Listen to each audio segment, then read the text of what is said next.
Mountain moving faith. కొండను కదిపే విశ్వాసాన్ని ఎలా పెంచుకోవాలా? ఎంతమందికి కొండను కదిలించేలా విశ్వాసాన్ని పెంచుకోవాలనుకుంటున్నారు? Okay, let us listen. Faith, అందరూ విశ్వాసం అనండి. కొండను కదిలించే విశ్వాసం అనండి. Faith is needed to release the blessing of God in a supernatural way. విశ్వాసం అనున్నది దేవుని యొక్క ఆశీర్వాదాన్ని అద్భుత రీతిగా విడుదల చేయడం. విశ్వాసం అనున్నది దేవుని యొక్క ఆశీర్వాదమును ఏ రీతిగా విడుదల చేయాలంట?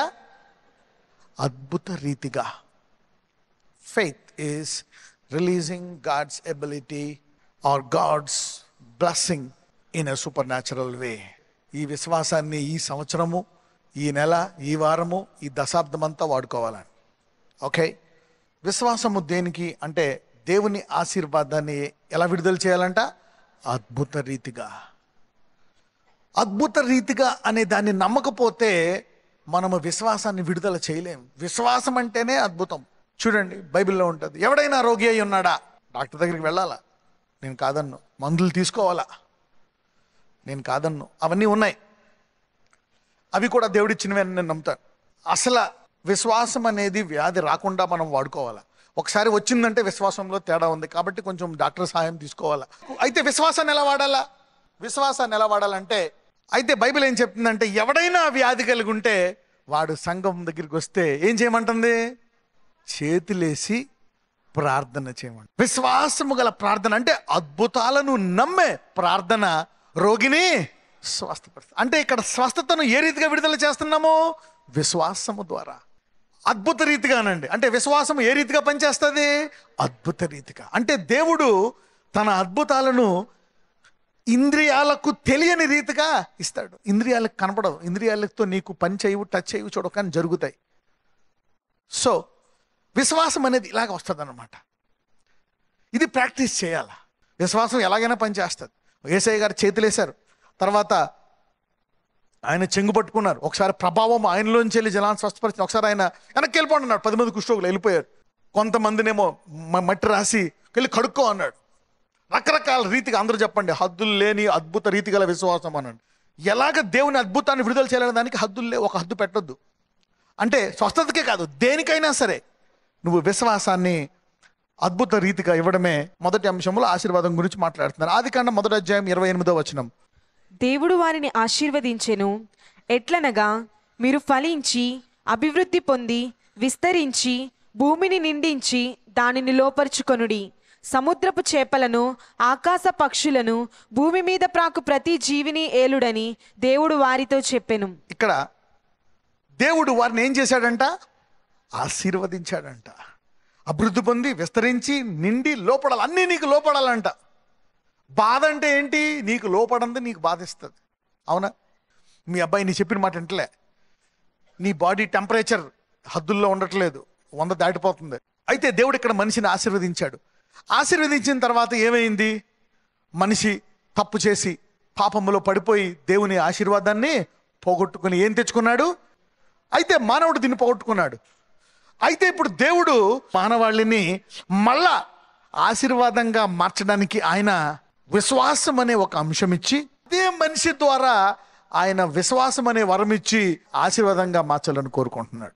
విశ్వాసం అంటే తిరిగి ఆశీర్వాదముగా మార్చుట. దాన్ని ఏమంటారు? విశ్వాసం అనండి. Faith is use to reverse. నువ్వే తెచ్చుకున్నావు రోగాలు, మళ్ళీ అదే మానవుడు విశ్వాసం ద్వారా రోగమా, ఎవడైనా వ్యాధి కలిగి ఉంటే వాడి మీద చేతులు వేస్తే వాడు రోగాలు పోతాయి. ఈ సంవత్సరం, ఈ దశాబ్దం మీ విశ్వాసము ద్వారా ఆశీర్వాదములుగా మారును గాక. అందుకే దేవుడు ఏమిచ్చాడు?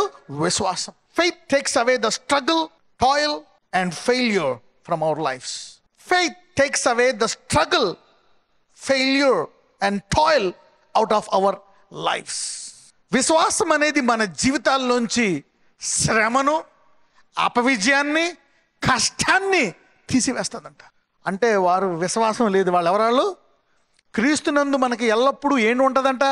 విజయము. అంటే వీళ్ళందరూ విశ్వాసులు కాదు, విశ్వాసాన్ని వాడుకొని అవిశ్వాసులు. There is no failure in faith. అందరూ చెప్పండి, విశ్వాసంలో అపవిజయం లేదు. There is no failure in faith. Through Christ you always receive success. క్రీస్తునందు మనకు ఎల్లప్పుడూ ఏమిస్తున్నాడంట తండ్రి? విజయాన్ని ఇస్తున్నాడంట. There is victory. అయితే నేను అలాంటి వాళ్ళకి ఏం చెప్తానంటే, విశ్వాసాన్ని గట్టిగా పట్టుకో. ఏం చేయాలంట? గట్టిగా పట్టుకో. యోసేపు గోతులో పడ్డాడు, బానిస అయ్యాడు, చెరలోకి వెళ్ళిపోయాడు, అయినా విశ్వాసాన్ని గట్టిగా పట్టుకున్నాడు. తర్వాత ఒకేసారి జీవిత కాల విజయం వచ్చేసింది ఆయనకి. ఆయన విజయం ద్వారా యావత్ ప్రపంచానికి విజయం వచ్చింది. అందరూ చెప్పండి, నా విశ్వాసాన్ని గట్టిగా పట్టుకుంటాను. తుదకు నన్ను అది విజయానికి తీసుకెళ్తాది. The end of a faith man is success. The end of faith is victory. ఈరోజు నీకు రోగాలు ఉండొచ్చు, కానీ దాన్ని గట్టిగా పట్టుకుంటే నీవు, ఎందుకంటే విశ్వాసాన్ని ఆరంభించేది ఎవరు? యేసయ్య. విశ్వాసాన్ని ముగించేది ఎవరు? యేసయ్య. మధ్యలో ఎలాగున్నా వాక్య ప్రకారము ఆయన ఘనంగా ముగిస్తాడు. Because it is God who is the author of faith. God who is the one who finishes faith successfully. అందరూ చెప్పండి, విశ్వాసాన్ని ఆరంభించింది యేసయ్యే, విశ్వాసాన్ని ముగించేది కూడా యేసయ్యే.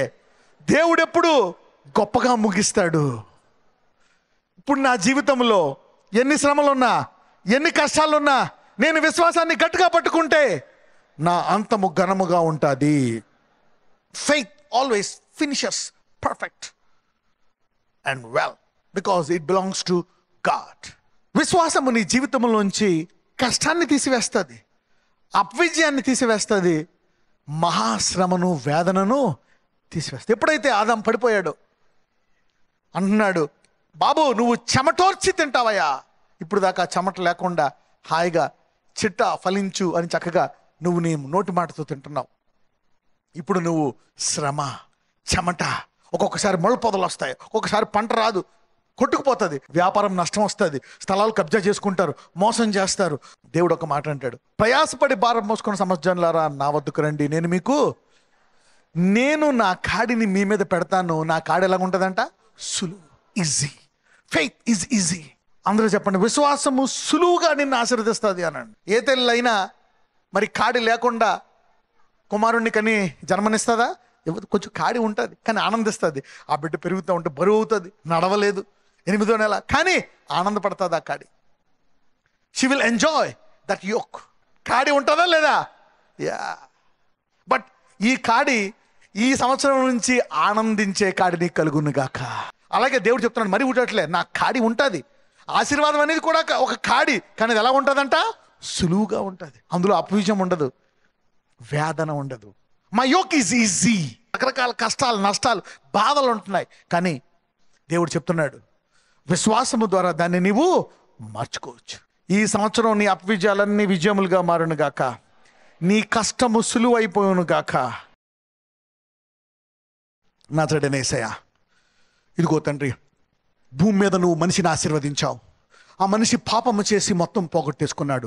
అయితే విశ్వాసము ద్వారా ఎలా తెచ్చుకోవాలో ఈరోజు మేము చూసాం.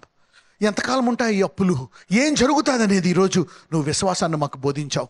ఈ విశ్వాసం ద్వారా ఏంటి సాధ్యమో మేము విన్నాము మా చెవుల ద్వారా. నీ వాక్యాన్ని మేము చూసి దాన్ని నమ్ముతున్నామయ్యా. ఈరోజు ఆ విశ్వాసాన్ని పెంచేటువంటి కృప అందరికీ దయచేయండి. ఈరోజు వీరిని ఆశీర్వదిస్తున్నాను. నీ హస్తం పెట్టి వారి శాపాన్ని తీసివేయండి. వీరి యొక్క అవమానానికి కారణమైనటువంటి వాటిని అన్నీ తీసివేసి గొప్పతనాన్ని దయచేయమని నజరేయుడైన యేసు నామమున ఆశీర్వదిస్తున్నాము తండ్రి. ఆమేన్.